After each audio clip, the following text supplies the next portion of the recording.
Hello everyone. How are you doing today?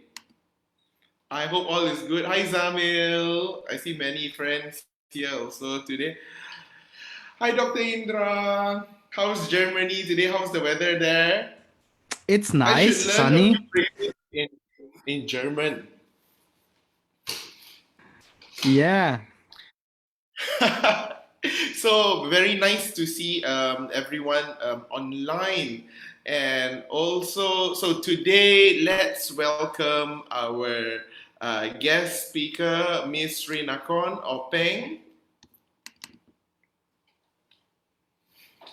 So yeah, Peng is a speech and language therapist and a Bamrungrad Hospital, Bangkok. Welcome, Peng, and thank you again for joining with us today. So, uh, so today we will be talking about the true vocal folds. We're going to talk about the onsets and offsets, and also we're going to talk to you about muscle tension dysphonia, and I'm quite excited because we are left about like 2 more weeks to cover the anatomical part, and then we go into the fun part in which we mix everything together and we can start singing.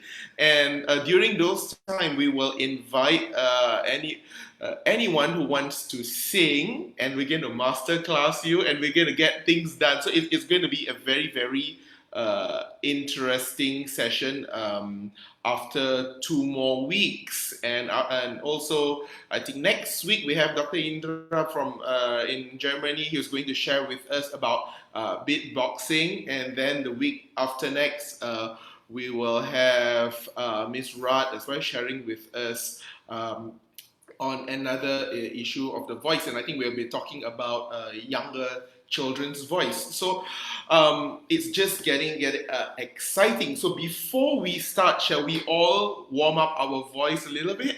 So shall we do some sirening? So I'll do on my side, and you can do on your side. So remember, when we do our sirens, you don't have to do it loudly, just for yourselves. All right. So we can do one cycle. Right? Now let's try 2 cycles.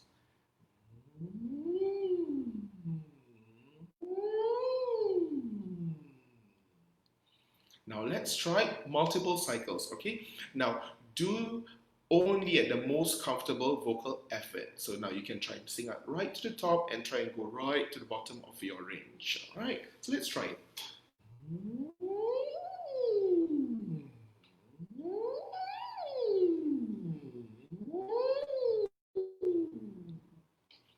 Right, and you can repeat this process. I like to do it when before I start my rehearsals or before I sing, because it just helps me get my voice to work. So yeah, that's something that's fun for me. So well, so let's start looking at our topic for today. Let me just share my screen for my presentation today.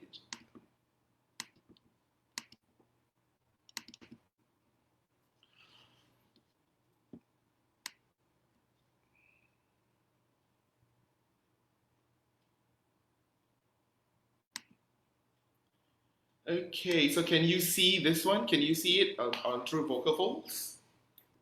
All right. Just give me a second while I check the Facebook Live, because it seems like it's frozen there. So I'm just quite concerned that it's not showing anything.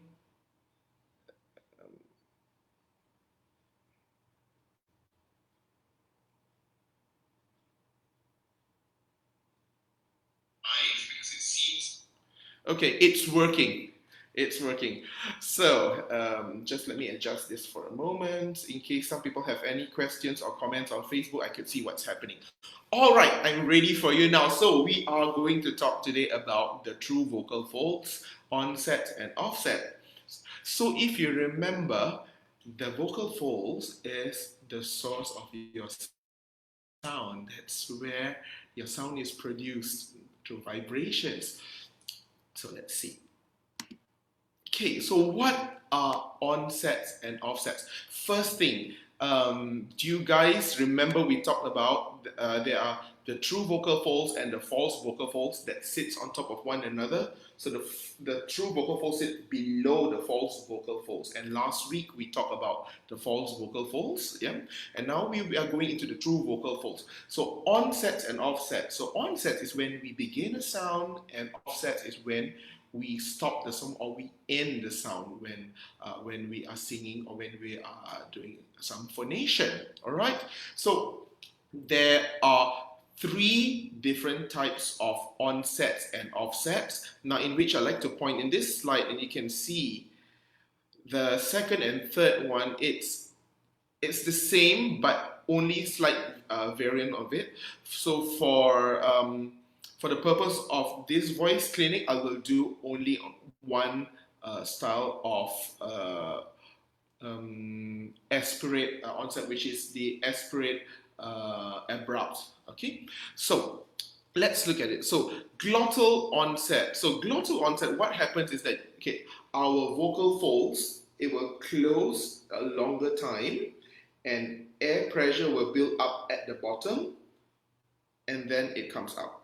All right, and we have this sound of sound. E, E. That's an onset on how you start. And an offset is when you stop it. E, E. How can we do that? So just try and say, oh, oh, oh, oh. Can you hear that glottal pop? Oh, oh. All right. So the sound comes out first before the air. All right. So we hear that pop. So let's do that one more time. E, E. Right. And the next one, aspirate. So aspirate is where we have the breath coming out. So the vocal folds isn't really closed full. So you have the breath coming out first. So you get E.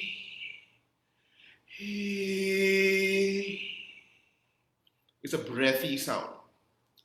And the other one, we have a smooth onset in which both the sound and the breath comes out together. So we get very, very clean sound.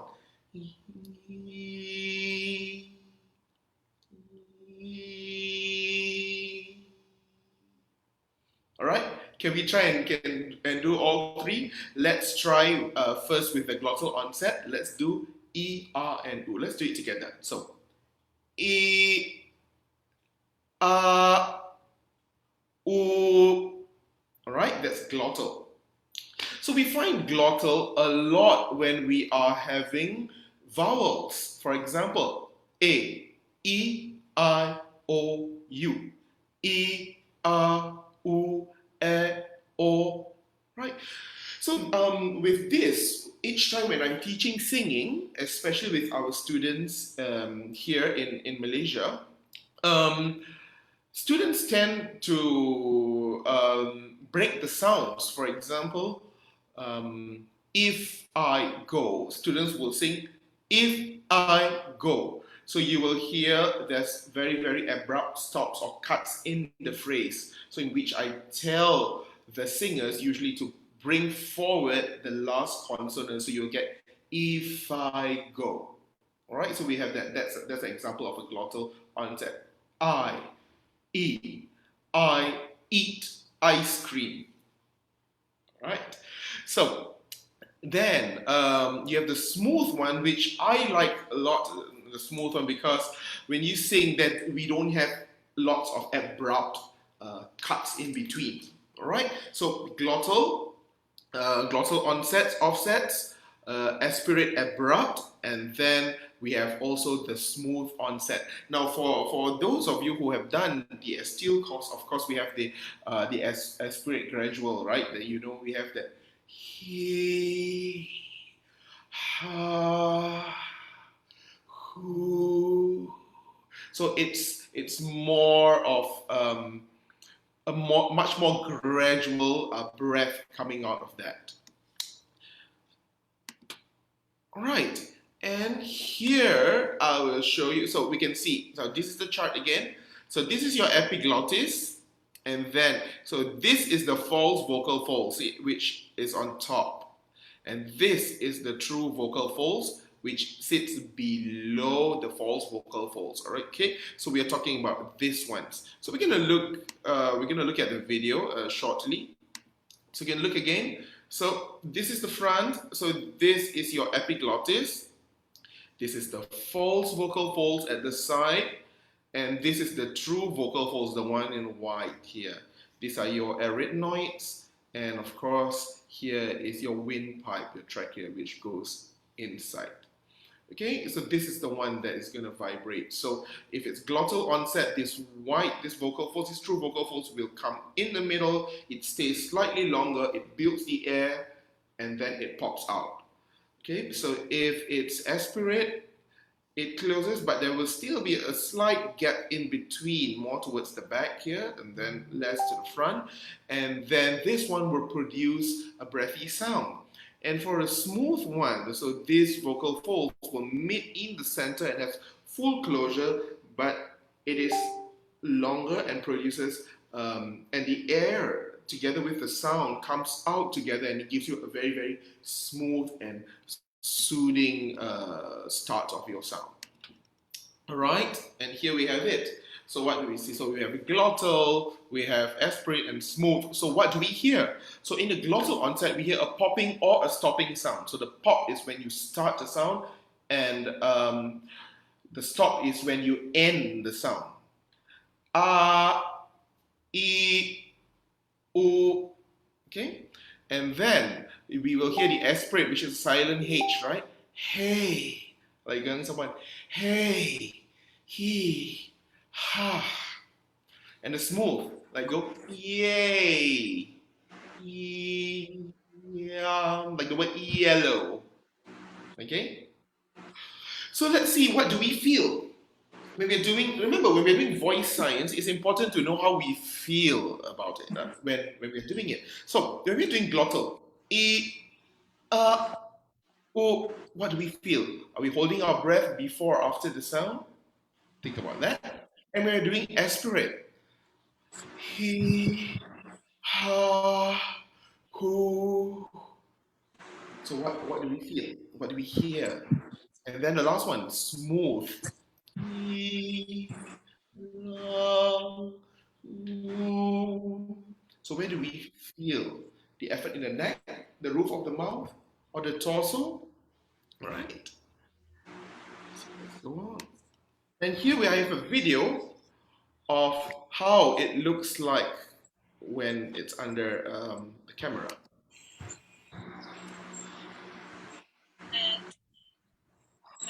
That's glottal. Free.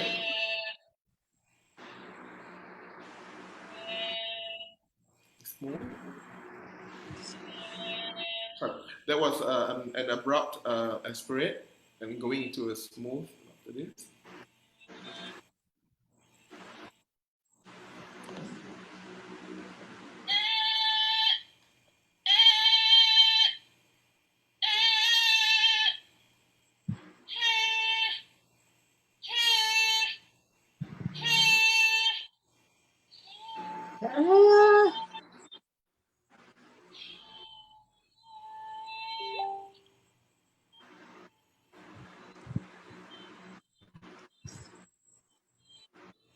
You can see that this is a very healthy vocal folds here.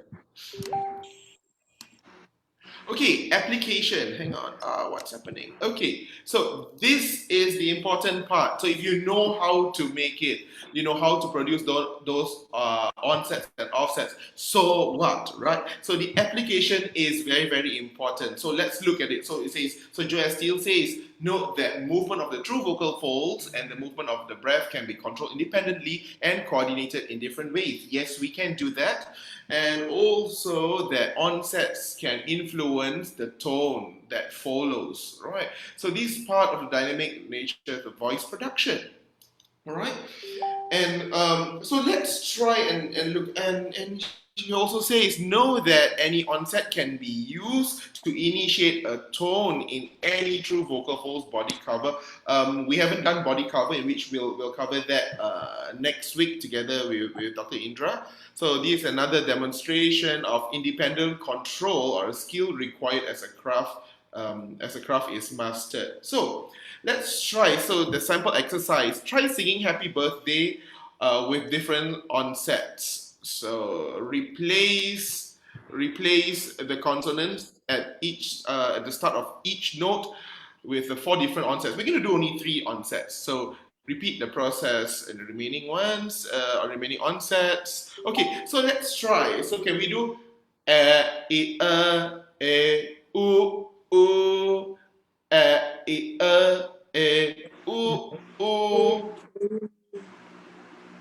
Let's try the next one.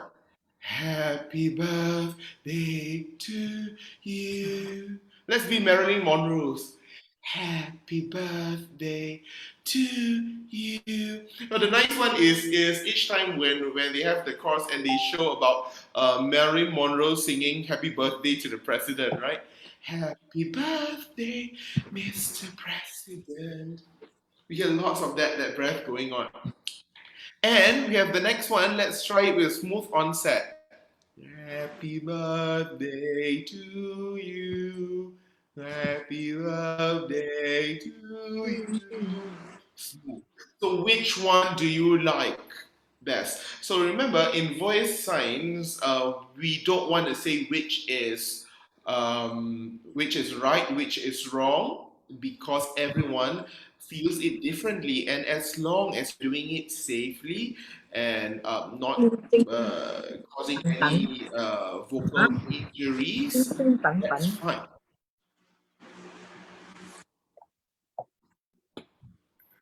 Okay, just a moment. We have to control because someone's mic is on.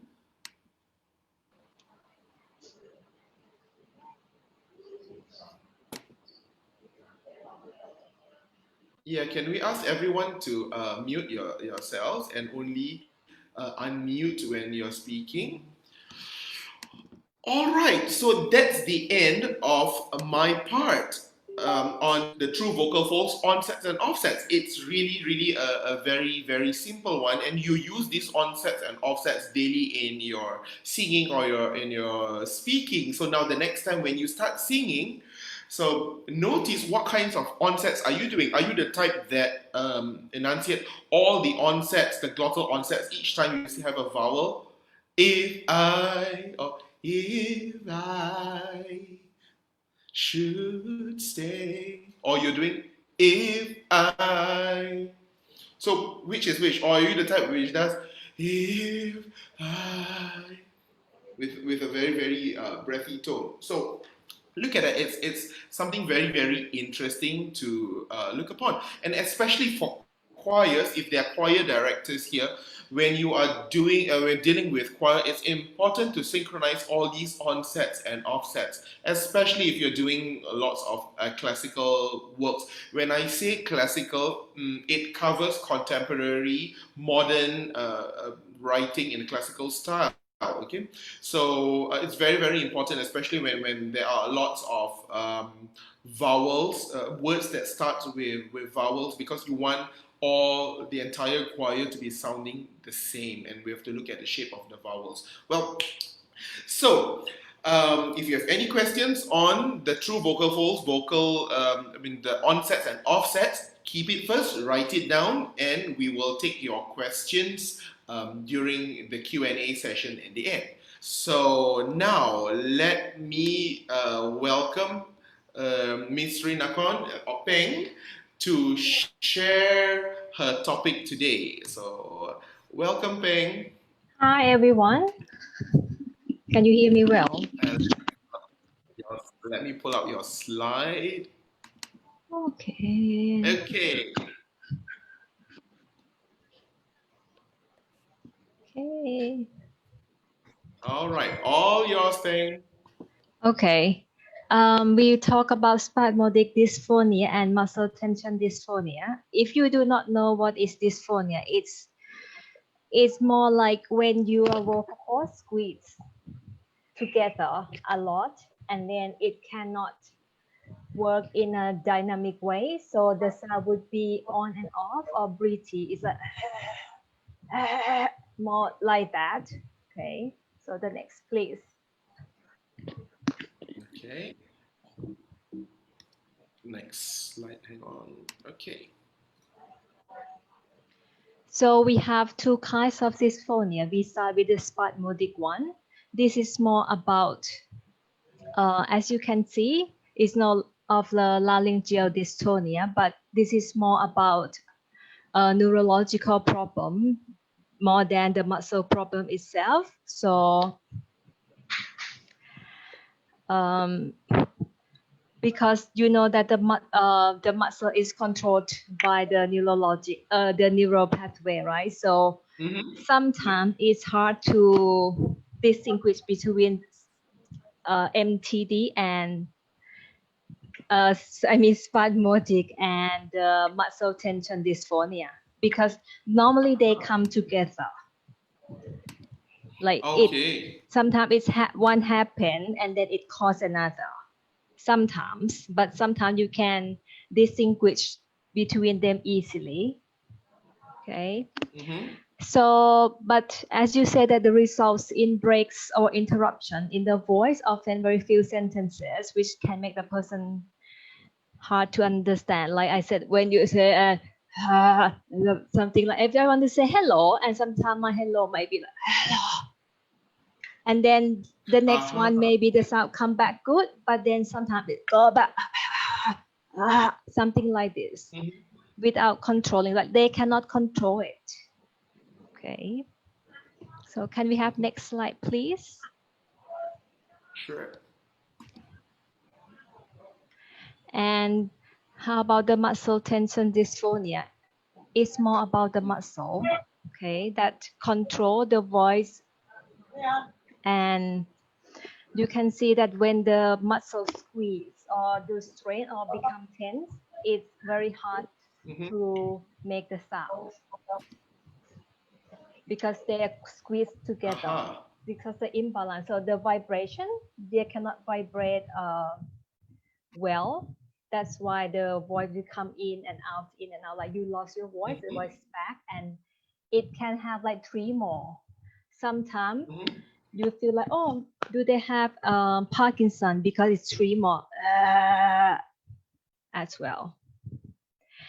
And so there's tremor in the voice when they are speaking and when they're singing, isn't it? Yes, it's caused both speaking and talking, and it can cause by I think the next slide we talk about the cause of it, right? So we can talk about that later. And sometimes the patient will say that they get the painful or discomfort when they speak as well. And I think the voice quality and also the life quality is not good, because when you would like to speak, the people cannot understand you very well. So it can cause the mental problem as well, because they don't want to speak. They lose the confidence, because of the distortion in their voice. Yes. So that's very bad. Next slide, please. So for the spasmodic dysphonia, or we call SMD, sometimes we thought that it's more like psychological based, but nowadays they say that sometimes it's come together and it's more about neurologic causes, like the basal ganglia. And you see the age of onset is sadly that female, it occurred in female more than male. Sometimes maybe. And do we know why is it more on females than males? They said sometimes because of hormonal imbalance. It could be. We do not know the cause, but, and I think because think about it, how female is more sensitive, right? So maybe if we talk Yes. about the psychological base, maybe we are more fragile in terms of mental. I don't know. Some female could be very strong, but some Uh-huh. are not. So we do not know why. So next one, please. Okay, so this is a video. Do you want me to play the video? Oh, I forgot. Sorry. Okay, let's have a look. Okay, I'll play the video.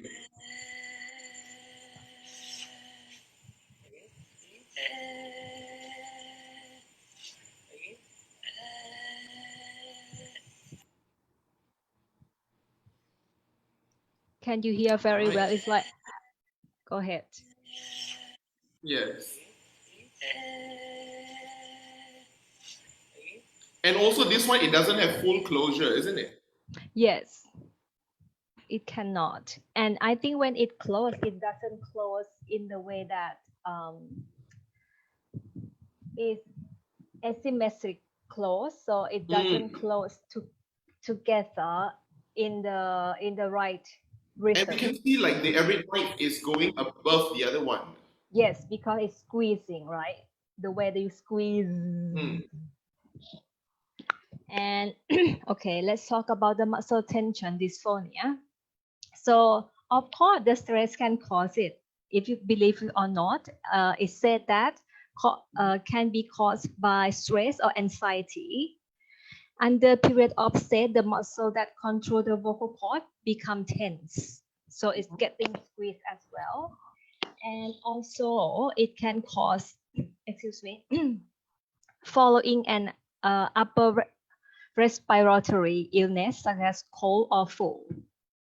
I actually had the patient who, after she has flu, the voice changed. After flu. Yes. So, I'm sorry.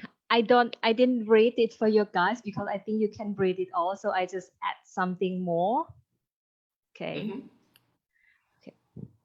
Would you like to see? Do you want me to play the yes, video? Please, please.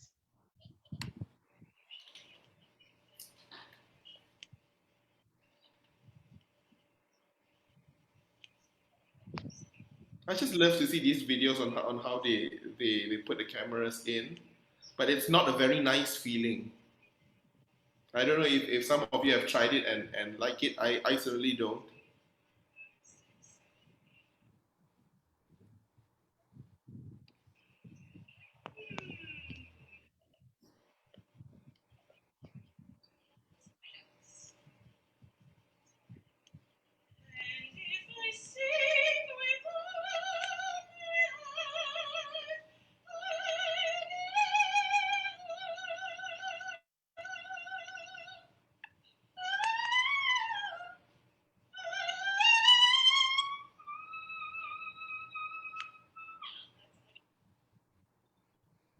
Okay, that's the end of the video. Back to you, Peng.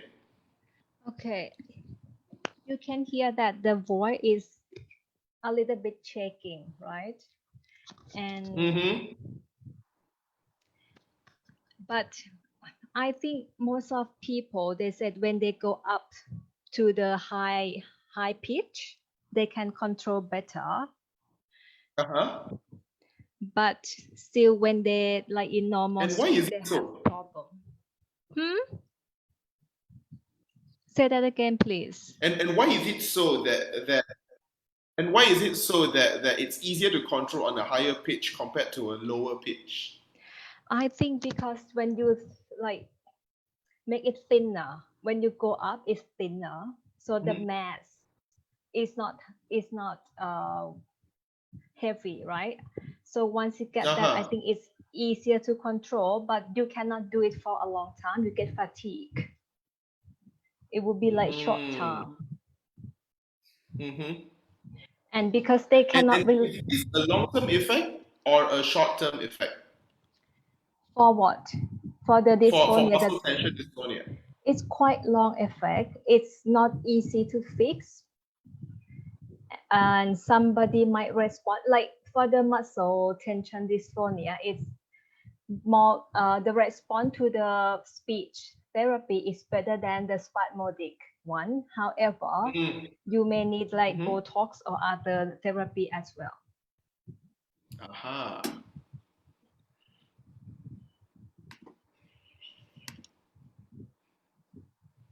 Please play it. And here we have a video. Yes, Okay, please. go ahead. The rainbow is a division of white light into many beautiful colors. These take the shape of a long, round arch, with its path high above, its two ends apparently beyond the horizon. For me slowly. 1, 2, 3, 4, 5, 6, 7, 8, 9. We can see even the false vocal folds are coming in, yeah? We eat Yes. eels every day. I think when you tense, Mm-hmm. they It are causes constriction. yes. Okay, that's the end of the video. Go ahead. Okay, this is the next slide. So for the spasmodic dysphonia, there are two types. So it's at dark, right? Going out. We don't see that a lot. So when that's the problem occur, you can see that it's reduce the loudness. As you can hear the lady before in the video, when she speaks, it's like, how can I? Something like that. How can you like make it loud? Because it's like breathy and uncontrollable. So sometimes it's aphonics because they cannot speak at all. It's more like and breathy, of course, because the cord cannot close together. That's why the air come out and make it breathy. So the treatments, either the Botox and speech therapy. Okay, but I think it doesn't respond well with the speech therapy. So that's why we need other options. And type Botox. 2, to squeezing, right? Adduct means squeeze to the midline. So that's occur quite often. And you like you are choking or strength. So the treatment as well, and the quality of life will be the same. That it's very low pitch and very cannot be loud. The loudness is not good as well. So sometimes they use a laser or they have to do something with the nerve recurrent and Botox and along with the speech therapy to make the phonation, because it's about phonation. I think that the Goto one, like, and then get the aspiration abrupt would help as well, because it's like to get the phonation. That would be good to do. It's like the type 1 is easier to treat, isn't it, compared to type 2? I'm not very sure. I haven't seen type 1, so I do not know. Or maybe because it's quite rare, so we cannot have the research which type is more easier. I don't know. So with singers, through your experience, do you find that singers usually get muscle tension dysphonia or more SMDs? I have never experienced a singer with spasmodic dysphonia at all. I see only like just normal people. One case after she has flu, right? Another case after the accident. So because of the trauma, I didn't mention this sometime, the trauma. I thought she went in the bomb, something happened close to the place where she lived, and after that her voice is like this all the time. So trauma, stress, anxiety, sometimes when you lost your loved one, it happens. So sometimes not just speech or the ENT doctor, but you need the psychiatrist as well. Yes. Okay, do you want me to move on to the next slide? Yes, please. Okay. So that's typical of dysphonia. I normally call them dysphonia because dysphonia means like you cannot get it out easily, right? So like you said, voice break up, breathy, three more, like we mentioned it before. Of course, jerky, like with the intermittent effort required to produce voice and failure to maintain voice, you can see that it comes and then it goes. Sometimes it's aphonic, right? Breathy and spasm as well. Okay, next one, please. Next slide. Treatment. Yes, I think we all are very interested in the treatment and what can be done. For the voice therapy, we have to make sure that the phonation can go along when you are speaking. So all the relaxation, we need to do that. And then you mean like home remedy or what? Or what do we do normally? Yes, I'm interested to know what do you do as a voice therapist, because I know when I have singers who are having these sorts of conditions, what I get them to do is to whimper at the top of their voice to get full closure, and then getting sounds and then slowly bring it down lower and lower. So that's what I normally do with the singers. So on the voice for a speech therapist, so what kind of exercises do you recommend? Well, for me, I will do more of relaxation, like and try to open when you speak because it's squeezing in. We have to like make sure that it's open and relaxed. So we do relaxation, either yawning and then at the sound, it's pretty much like that and aspirated, abrupt, right? So that you and try to maintain the voice, and with relaxation, like the neck and maybe the massage a little bit as well. We do the massage and the whole body relaxation, and sometimes we do like meditation. It's all about relaxation and try to make so like think So it about looks like today's topic. Sorry? sorry, I stop. Can you say that again, please? Yeah, I think the internet connection today is not very smooth, because sometimes it delays on my part as well. Okay, what did you say again, please? I was saying that today, like today's topic, both the SMD and the DT has a lot also got to do with the state of mind, the psychological fear and effect that causes these muscles to work on an unwanted way, isn't it? Yes, that's why we need psychiatrists to help us as well, and that's why we need to relax and think about something. I ask my patient to think about something that makes she happy and try like to sing with the laughing to try to relax and open. Laughing.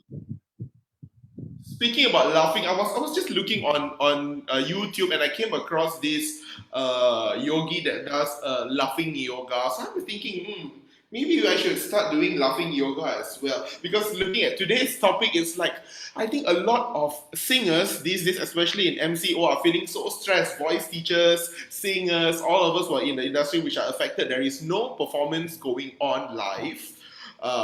There is no show, so we get stressed and we don't use our voices that much. Then when it's time to use the voices after the COVID has gone off, and when it's off season and it's time for us to sing, all of us get stressed because suddenly we have to use our voices a lot, and stress is the culprit for today's discussion. Stress. We have stress because the internet is not working. We got stress because the slides are not showing. We got stress because of many things. And yes, the capital S, not for Superman, but for super stress. So yes, I think meditating. In fact, I told you how I want to start this series about the voice, and it comes about the voice health and mental state. Yes, I will update you because I am in conversation with a very good friend in Indonesia who does about the voice, about chakra, holistic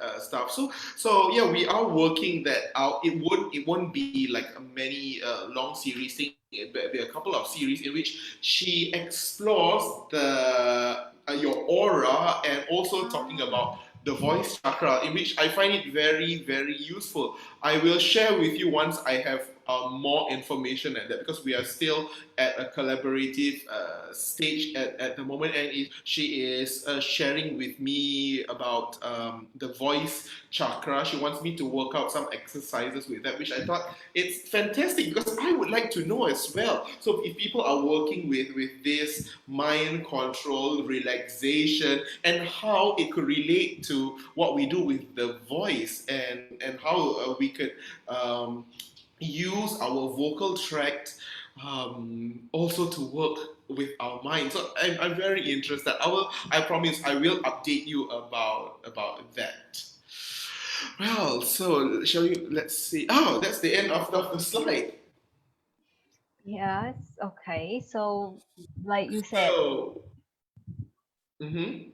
no, it's just like relaxation, the Botox, or if you see in the slide, if they said if you have very severe case that you have to use the augmentative, that will be Uh-huh. the alternative way to communicate with other people as well. So I hope everybody has a very healthy voice. Me too. So, I will now play some words from our sponsors. So, if you have any questions, keep your questions, and we will take your questions right after this.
Okay, and there you go. So that's thank you to ASWARA for giving us this platform to share our knowledge.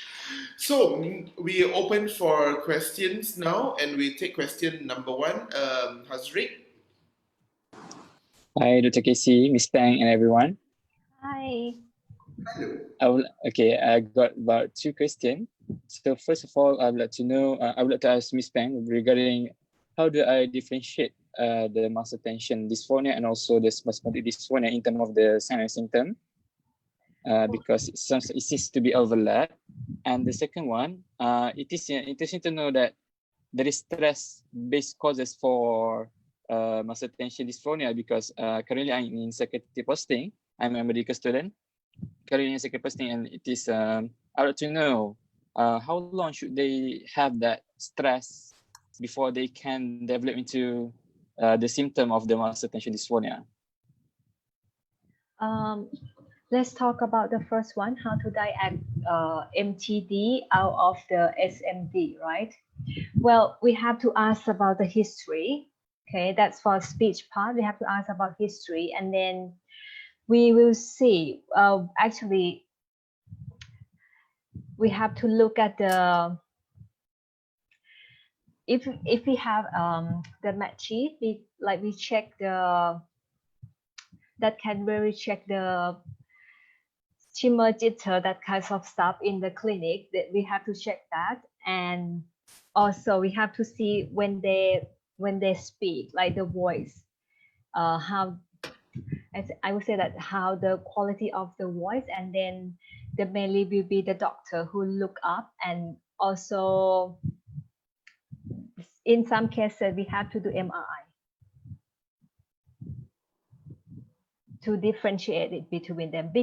But you have to understand that sometimes when the muscle has a problem, and then the spasmodic dysphonia will come as well. So, and also we do the outcome after the speech therapy. If it's respond to speech therapy, it's more about the muscle tension.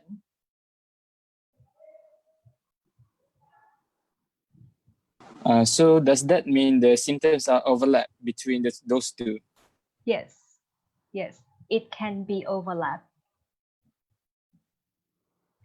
And then the last question, you talk about how long do we know, right, after the stress that it might develop the muscle tension dysphonia, is it? Correct. Well, I really don't know, because it's different in each cases. Sometimes it's happen right away. It depends on, I think, if the trauma, it can happen not very right away, but maybe it takes a few days. Like the case I told you that she was in the bomb area. She said after that, maybe like a day or a few days it happens. And for the one with the flu, it happened like, oh, that's different because it's a flu. That's happened after the flu, like a month. So I really don't know how long will it take to develop that condition. Okay, Miss. From what I learned, because may I know what exactly the psychiatric causes? Yeah, from what I know from your presentation is the stress base. Is it depression? Is it anxiety? Because for depression that I learned, for major depressive disorder, the duration must be 2 weeks. How about other causes of the stress causes? I don't know about that one, because it's more about stress and anxiety. So I think it depends on how big the stressful impact your life as well. Because somebody gets stressed, like we all get stressed, but why don't we develop that the muscle tension dysphonia? So I think it's vary from person to person. I'm sorry, I cannot really answer that question. Okay, thank you, Miss. Okay, do we have any other questions? Yes. All right. Hi. Oh, hi, Zamil. Hello. Hi. Okay. You mentioned earlier that it's affecting more women, Yes. right? So, and it's between 40 to 50 years old. Yes. Does it affect men as well? And also at what age? Is it also, and at the same time, is it also because of the person's lifestyle? For instance, if the person is a heavy smoker or a heavy drinker, does it affect that? Is that one of the causes? I have never seen. Okay, let's go first. They said it's prone to happen with female more than males, right? So it just said that in the I don't really look up for the research, so I do not know exactly how it happened to males. And is that so? That's one question, right? And another one is for the heavy smoker or drinker. It doesn't mention as well, but if I think about the heavy smoke and drinker, I will think about the development of ulcer or cancer more than dysphonia. Anything else? Is that help? Yeah, okay. Thank you. Because I have never seen. Well, we quite. It doesn't happen a lot for the dysphonia in my clinic. That's why I cannot answer it directly or precisely. And most of them who came were females. I have never seen males one. So the female patients that you've seen, what were their causes? Is it mainly stress or also lifestyle or both? I have never seen the lifestyle one, more mainly by stress and trauma. The heavy drinker and the heavy smoker, no, never come with dysphonia. So when you mention trauma, what sort of trauma is that? She said she was close to the bombing area, like the explode. So after that, it happened. And another one, she had flu, right? We said that the muscle tension can happen after flu or inflammatory of the upper respiratory system, right? So that one, she had flu and she had to work during she has that problem. So it's like double work, because while you have flu, your vocal cord is swollen and then she has to talk a lot. So after that, it developed, I think like after a month, it developed this dysphonia. And both their lifestyle, that's very clean. They don't drink a lot, they don't smoke a lot as well. They might go karaoke, but not often.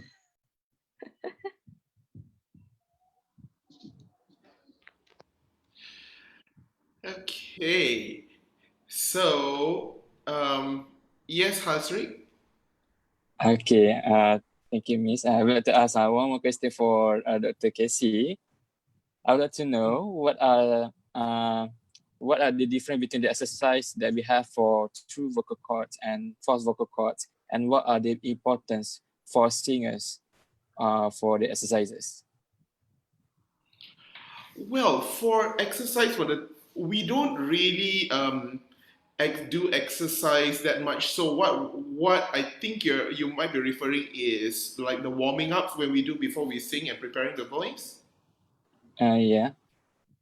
Okay, so normally what I do is, of course, to get more closure of the true vocal folds and to allow the thyroid cartilage to tilt so that the vocal folds will be like thick and thin. I normally do like what we normally do is the sirens. I normally do that at the beginning of all. I do the sirens, and then later on I start doing together with the yi sound in terms of like as if a person is gonna laugh like that. So and also to work on the retraction of the false vocal folds. So I do that. Exercise number one. My exercise number one is always doing the sirens, and then I go into the yi exercise, yi, also to get a smooth onset. I like to work with the smooth onset. I have been working with the glottal onset a lot, but I notice when my students do a lot of glottal onsets, they tend to use that how do I say, not knowingly use that in their singing, and there's lots of cuts in their phrases because already they speak in a language which has lots of glottal onsets, and plus they are practicing that a lot, so it becomes very disruptive when they're singing. So these days I change the exercises to start with smooth onsets with a yi. At the same time, I get them to retract. So those are the two exercises that I recommend. Okay, thank you, Doctor. Yeah. What the importance behind that? So that we have thick and thin, so that we have a high range, isn't it? Of the vocal. Well, the first one regarding the siren that I do, I work on the vocal folds. Yeah, when I do the siren, I'm trying to get the thyroid cartilage to tilt and vertical, and I'm trying to get full closure of the vocal folds. That's what I'm trying to get. Indirectly, also it helps with the range because when we siren, we go above our comfortable speaking range and we also go below. So that's what I do with that. And in the second exercise, I want to practice for them to get a sweeter tone when they're singing. This is just my personal choice. Other voice coach might prefer different methods, but I guess this one that I'm saying, it's more towards what I want to achieve with my singers. Because for years when I've been doing glottal onsets, and then they develop very, very thick sounds. And then when I was trying them to get to do very sweet sound, it became difficult. So now when I change into getting them to do more of a smooth onset and sweeter sounds, and they start to respond much better and they are more flexible. So this is just my personal observation. All right, thank you. Understood. Okay, thank you.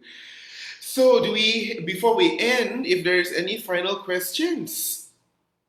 So if there is no questions, so next week we will work with Dr. Indra, and he will be talking about beatboxing. And if you have any questions, please feel free to email us and tell us what you would like us to talk about. All right. So we'll end here. Stay safe, everyone. Please still follow the SOP. It's not over yet. Let's all stay safe, and we'll see each other next week. Take care, goodbye, and God bless.